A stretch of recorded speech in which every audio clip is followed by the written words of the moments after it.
So whether it be good or bad, Chapter 7 takes us a different direction. We're going to be talking about exponential functions. And I know some of you are already seeing, oh no, graphs to start it off. Yes, there's a few graphs to start off. We're going to look at what an exponential function looks like. That's not all we're doing this chapter. If you flip through the chapter, yes, there's a little bit of graphing, but it's not all graphing. So we're going to start off talking about exponential functions. Those are very possibly, we'll talk about how they relate to science and stuff. You may have dealt with exponential growth and exponential decay in science classes. But let's start by looking at the graph. When we talk about an exponential function, it's something of the form y equals 2 to the x. Where is the x? The x is in the exponent. And that's why they are exponential functions. Do you know what the graph looks like? Do I expect you to know what the graph looks like right now? No. This isn't something I necessarily expect you to know what the graph looks like. You may have seen a little bit of this in Algebra 1, but not necessarily. Okay, I'm not 100% sure if it's something that gets covered in the Algebra 1 or not. If we don't know what the graph looks like, what am I going to suggest? An XY chart, right? So I'm going to set up an XY chart over here. What are good values to put on an XY chart? 0? -1. -1 and 1.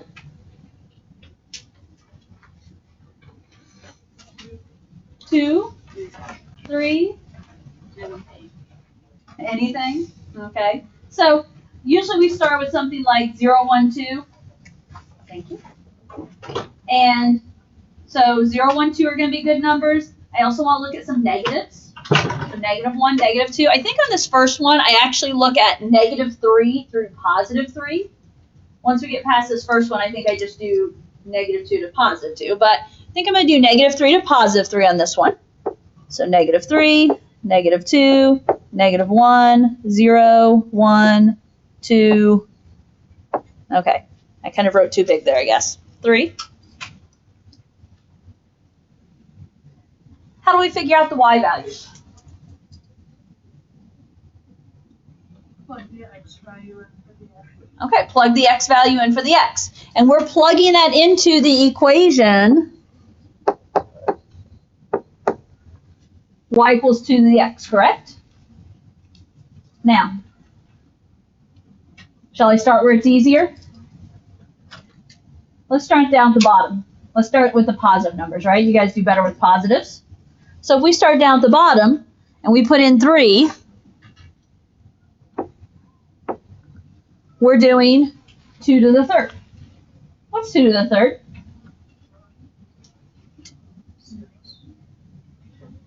6. 8. 2 times 2 is 4 times 2 is 8. Get the common wrong answer, 6 out of the way though, right? Okay. That wasn't too bad, was it? Put in 2. If we put in 2, we're doing 2 to the second. What's 2 to the second? 2 times 2 is 4. Put in 1. 2 to the first. 2 to the first is 2. Anything raised to the power of 1 is just itself. So 2 to the first is 2. What about 2 to the 0? 1. Do we remember that? Anything raised to the power of 0 is always 1. If you forget that, how can you figure that out? Will the calculator tell you that? Yeah. Try it. The calculator, if you do 2 to the 0, it will tell you 1. So, as long as you have the calculator, don't stress if you forget that one, but that is a good piece of information to know. Sorry, my numbers are kind of slanted up, aren't they? Okay. Now we got to do a -1 exponent without the calculator. Do we know how to do it without the calculator? Not arguing about your answer. I agree with your answer. But let's review. How do we do 2 to the power of -1 without just putting in the calculator? Which I agree, the calculator answer, it works very nicely for this one. But how do we deal with a negative exponent? How do we get rid of a negative exponent? Move it to the denominator, right? So in order to get rid of a negative fraction, you move it to the denominator. So if it's 2 to the negative first, that is the same as saying 1 over 2 to the positive first.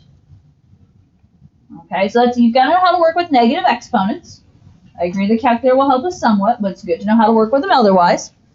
So 1 over 2 to the first. Well, what is 2 to the first? That's just 2, so we have 1/2.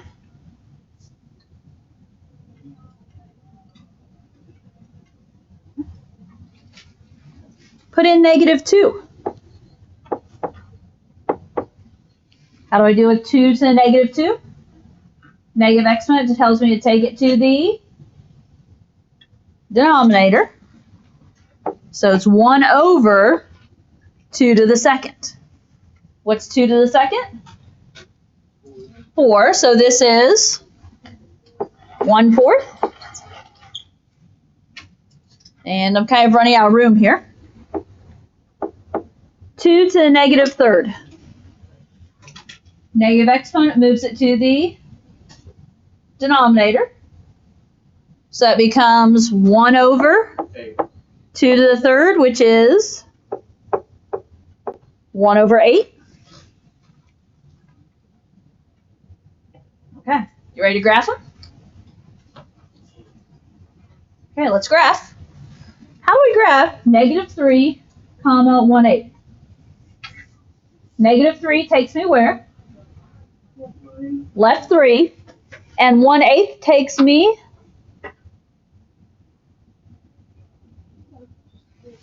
up 1/8 of a box.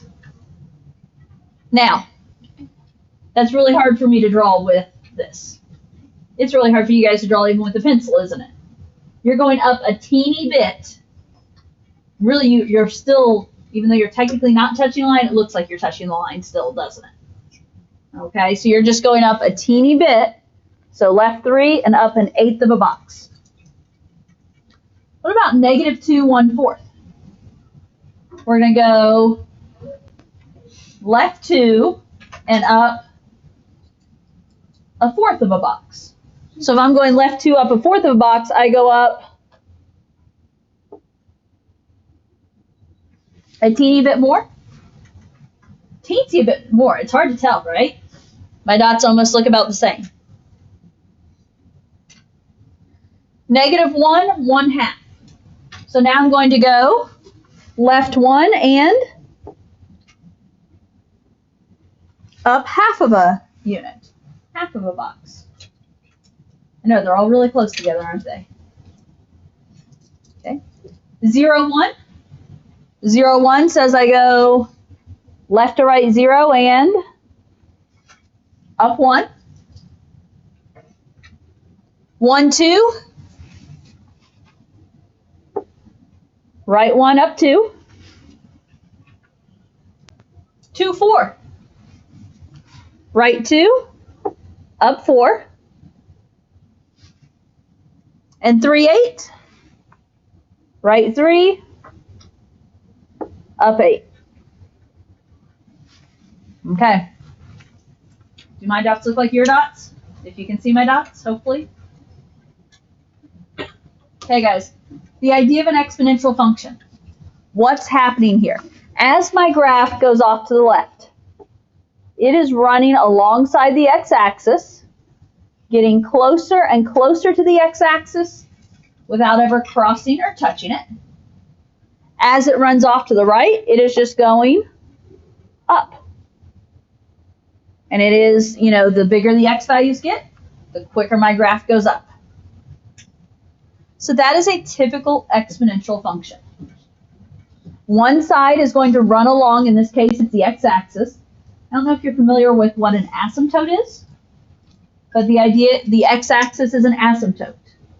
That graph gets closer and closer and closer, infinitely so, never crossing, never touching. Which means when you draw this, I get it, you probably kind of touched it, didn't you? But the idea is you're trying to make sure that it doesn't cross it and it's just running alongside of it.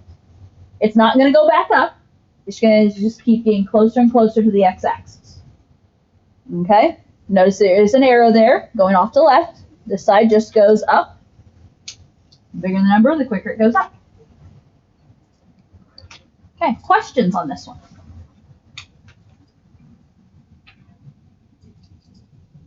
Got your graph for exponential function?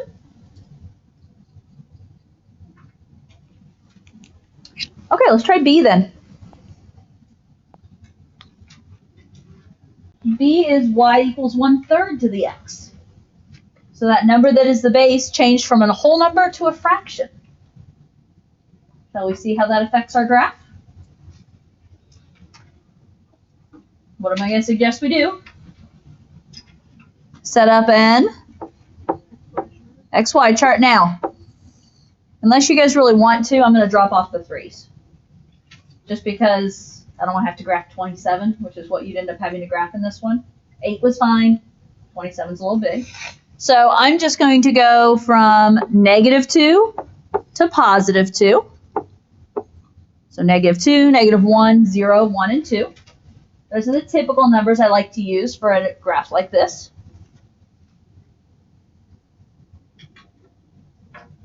I'm going to start with the positives again. Work our way to the harder pieces. Or I don't know, maybe none of it's hard for you, but this time it's 1/3 to the x. So if I start at the bottom of my chart and I plug in 2, how do I do 1/3 to the power of 2?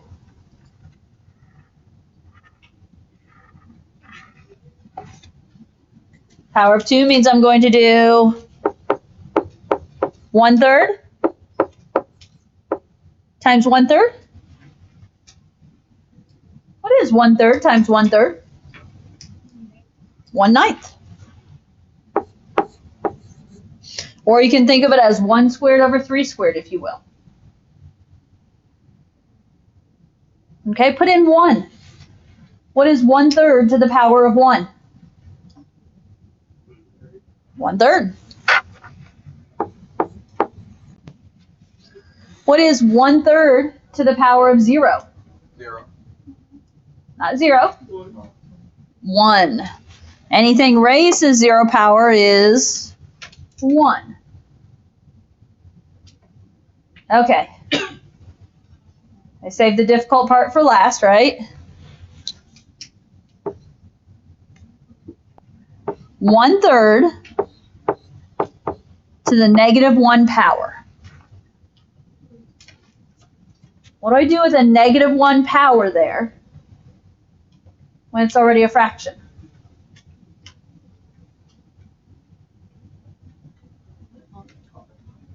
Okay. Now, and technically, you still take it to the bottom. It's 1/3. But 1/3 ends up just taking 1/3 and flipping it. Okay, so basically, when you have a negative exponent, whatever's in the numerator goes to the denominator. Whatever's in the denominator comes to the numerator. So 1/3 to the -1 is really 3/1 to the +1. And 3/1 is 3. 3 raised to the first is 3. You might be able to guess what's going to happen with the -2. One-third to the -2. How do I make the negative exponent positive? Take the fraction and flip it. So 1/3 becomes 3/1 to the second. What is 3/1 to the second? 9. 3 divided by 1 is 3, and 3 squared is 9. Did you notice the top and half and bottom half of my XY chart are reciprocals in both cases? And that won't always happen, because we're going to change it up on the next one, but as long as you're just doing something to a power, it will happen to an extent. Okay, let's look at this graph. Negative 2, 9 says I go where?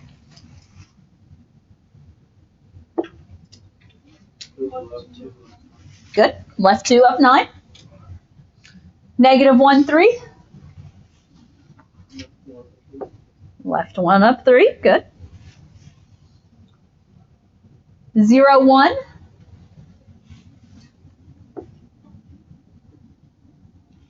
Left to right 0 and up 1. 1, comma 1/3. Are you ready for it? We're going to do what? We're going to go right 1 and up 1/3 of a box. It's hard to tell, I know. But it's the best we can do. And then 2, 1/9 says I'm going to go right 2 and up 1/9. So up technically a little less. Again, if your dots kind of look level there, because it is hard to make them do what they're supposed to do. So what happened to this graph? It flipped, didn't it? Now it's going infinitely up on the left, and as it goes off to the right, it is running along the x-axis, getting closer and closer to the x-axis, but never crossing or touching. Okay. Officially, another way to think about this is it is 3 to the negative x is what we just graphed. And if you think about it in that terms, a negative in front of the variable takes it and reflects it. And so this is just a reflection across the y-axis. Questions there?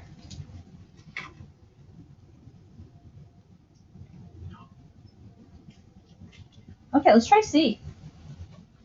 What's different about C?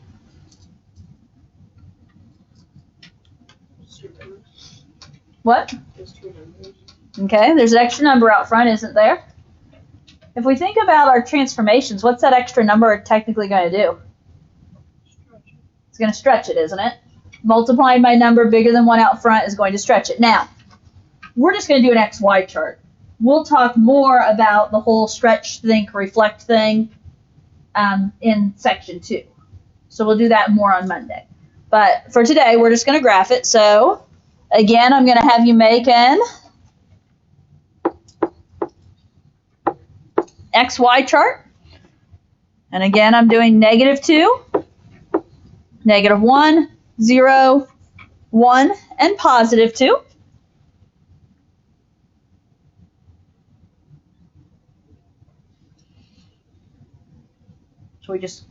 Should we attack the negatives to begin with this time? Or are you still liking going for the positives first? Let's attack the negatives. Let's get them.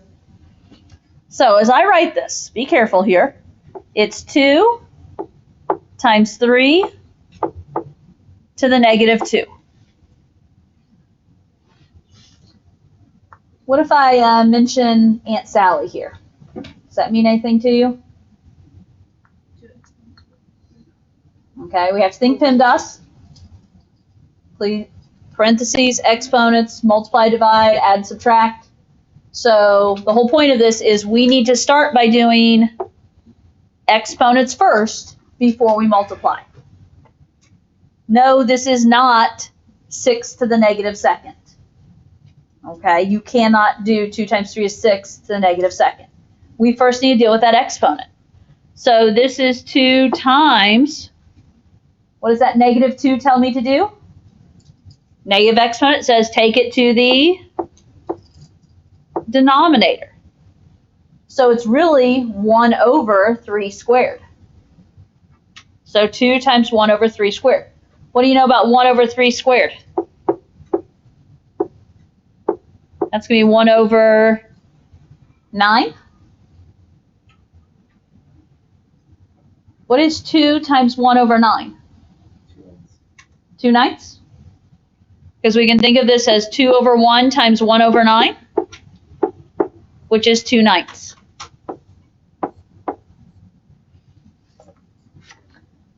Those of you that are, the calculator is like an extra appendage and you just automatically go to it without even trying it otherwise, If you got 0.2 repeating, you got the correct answer. You just got it in the decimal form. Okay? I'm just reminding you, you need to know how to work with exponents. So, yes? Are we allowed to use any calculator on this next? Mm-hmm. Yep. Okay, let's put the -1 in. 2 times 3 to the -1.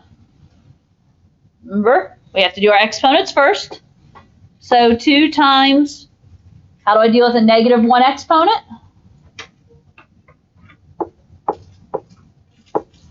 Becomes 1 over 3 to the first. So, what is 2 times 1/3? 2/3.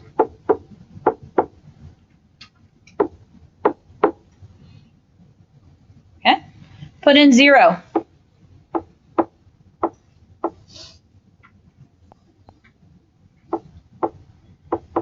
Two times 3 to the 0. Anything raised to 0 is 1. But in this case, then, it is then 2 times 1. And 2 times 1 is 2. So be aware that number out front kind of changes things. Okay, put in 1. 2 times 3 to the first. Well, 3 to the first is what? 3. And 2 times 3? 6. Put in 2. 2 times 3 squared. 3 squared is 9, and 2 times 9 is 18. Okay, sorry, you have to graph a slightly big number. It could have been a lot worse, though, so. We would have been graphing, how did we put 3 down there? We'd be graphing the 50s, so 18's doable. Okay, let's graph this. -2, 2/9. So that means I'm going to go left 2, up 2/9 of a box. -1, 2/3. So I'm going to go left 1, and I'm going to go up 2/3 of a box, which is actually more than half up the box, isn't it? 0, 2. Left to right 0 and up 2. 1, 6. Right 1. Up 6. 2, 18. Right 2 and up 18.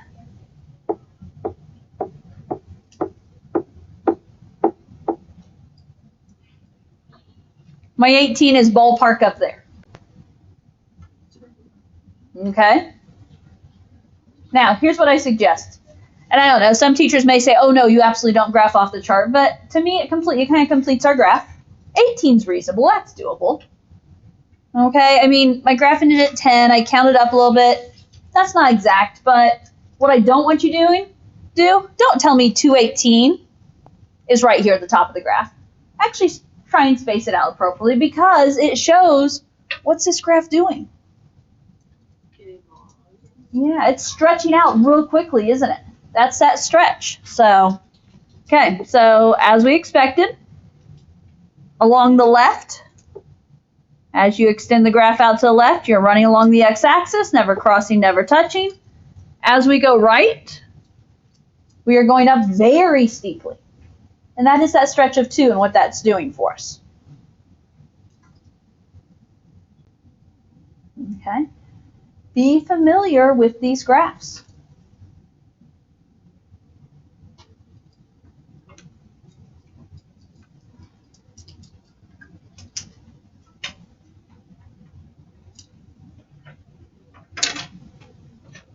Okay, got what you need from this screen.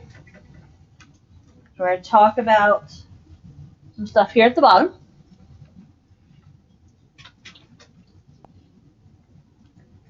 Okay, I have some information here about exponential functions. Okay, this whole lesson is about exponential functions. This whole chapter is about exponential functions. But first of all, exponential functions are functions that are of the form y equals a times b to the x. Okay, specifically the x is in the exponent. Okay, so a times b to the x, where a is the initial value. When we say a is the initial value, a is the number out front that multiplies. Okay, so a is the initial value. It is sometimes also referred to as the y-intercept. And that will be helpful to know as you go through homework in the notes. That a value, when we talk about the initial value, so like initial value in terms of exponential growth or decay was something started at. But that initial value also works out to be the y-intercept. B is the rate of change. Notice we can always find b because it is with the exponent. So whatever's raised to the exponent is your rate of change. And that represents, is it an exponential growth? Is it exponential decay? Is what that represents right there. You'll notice if b is bigger than 1, then the problem's going to represent exponential growth because that's going to be something like over 100%. If b is a number between 0 and 1, okay, so if it's a decimal, 0 point something, that's going to represent a number under 100%, and so that represents exponential decay. Okay, so good information to know there, especially as we go into these next examples in a moment. A little bit more about the graphs. Domain, I can't remember if domain is asked in homework or not, but remember domain is your x values. If you think about those graphs at the top of your page, what were my graphs doing? They're going infinitely left, yes, and as they went up, they were going infinitely right. And so my domain is always going to be all real numbers because my graph is going infinitely left, infinitely right. So domain is always going to be all real numbers. Asymptote. I talked to you about asymptote earlier, right? Asymptote is that line that we never cross. What was the line we were never crossing, those graphs we just did up above? It was the x-axis. Well, another name for the x-axis is y equals 0. When we talk about naming that equation, the x-axis is y equals 0. So that is our asymptote. And then the range. Notice it says the range is y greater than 0. All of these graphs we just did were above the x-axis, right? They're all always positive. So unless there's a reflection or something that takes it down below, that range is going to be y greater than 0. So it's going to be all values bigger than 0. In other words, it's going to be our positive values there. Okay, so a little bit of information there about these graphs. Let's talk about example 2. As we look at these, they're asking us to do two things. First of all, it's asking us to identify each function or situation as an example of growth or decay. And then it's asking, what is the y-intercept? So example A, y equals 12 times 95 hundredths raised to the power of x. You'll like this section, I promise. Give it a chance. Thoughts about whether example A is an example of exponential growth or exponential decay? Decay. Why? Because of the decimal right there. Okay. So if you recall, how could we tell growth or decay? It was based on B, right? Where's B? B is whatever has the exponent. What has the exponent here? 0.95. And what do you know about the number 0.95? It is a number between 0 and 1. So if it's a number between 0 and 1, this is indeed an example of decay. Okay? This is indeed an example of decay because that number is less than 1.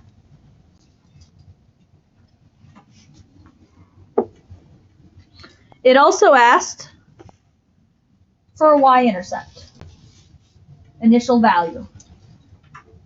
What would be the y-intercept here?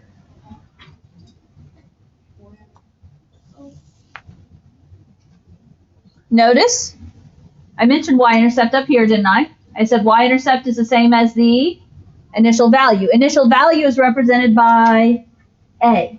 So initial value is represented by the piece multiplied out front, which in this case is 12.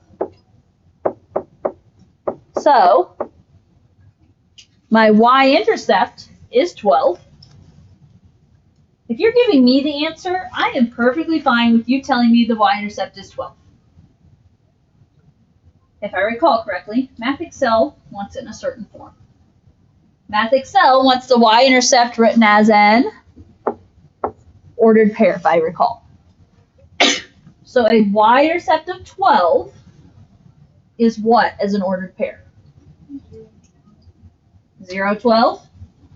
Because if you're trying to go up 12 to the y-intercept, you go left to right 0, up 12.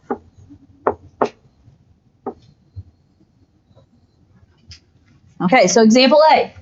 It was an example of decay because that B value was less than 1 and it had a y-intercept of 12. Let's try B. Y equals 25 hundredths times 2 to the x. Growth or decay? Growth. Why growth? Because it's bigger than 1. Okay. I'm assuming it is the number 2 in there, yes? Whatever's raised to the power. So this is a number greater than 1, which does indeed tell me that this is going to be growth if that number is bigger than 1.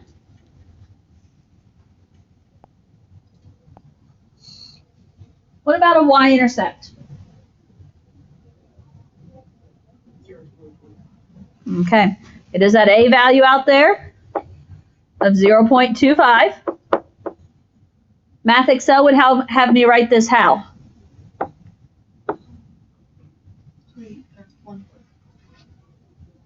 It might have you write 1/4, but I was thinking in terms of an ordered pair. So where I was going to say it's 0, 0.25. There is always a chance MathExcel would want a fraction instead of a decimal, but I'm going with if they give you a decimal in a problem like this, they would let you state it as a decimal. Don't count on it though, but I think they would. I just can't speak for MathExcel. You guys know that. Okay, C.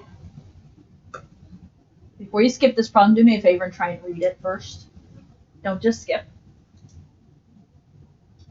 You put $1,000 into a college saving account for 4 years. The account pays 5% interest annually.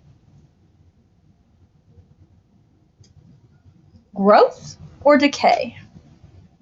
Decay. Why? Because the interest is 5%. The interest is 5%, but what is that interest doing?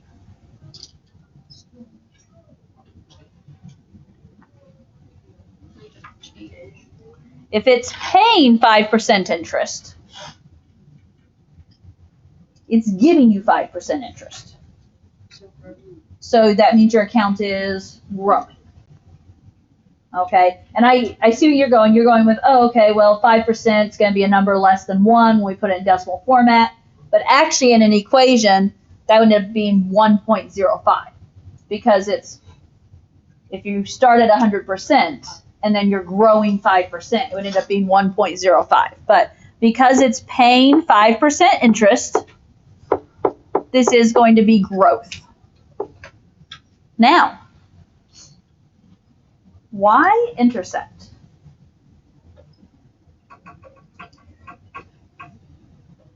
What do you think, Doug? 0, 1,000. 1,000? Because remember, what was another name for the y-intercept? It's also the initial value. What did this account start at? You started with $1,000. So I was actually just going to write 1,000 as the initial value. But yes, if you have to put it in ordered pair, it is 0, 1,000. I think that's a good stopping point. Tomorrow, I will probably have you guys work on D, E, and F while I'm getting attendance, and then we'll continue the backside. Oh,